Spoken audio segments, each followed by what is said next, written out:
I always thought the worst part about my new apartment would be the view, a window facing a plain brick wall, barely 6 feet away, so close I could almost reach out and touch it. But what really unnerved me was the shadow. Every night, without exception, my silhouette would appear on that wall, copying every move I made, even though there was no light source behind me. I told myself it was just some weird reflection from the building across the alley. Still, something about it felt wrong, like I was being watched from the other side of a bricks. Last week, I started testing it. I jump, wave, spin in circles, and my shadow did too, perfectly synchronized, never a second out of step. I tried to catch it off guard, moving suddenly or in strange ways, but it always matched me.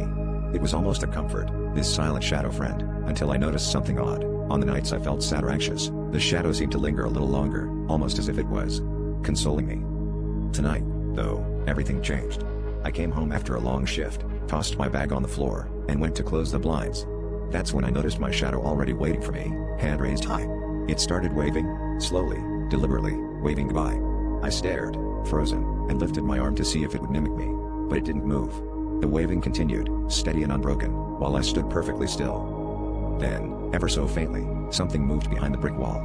The mortar lines bulged and shifted, and I realized the shadow was no longer mine.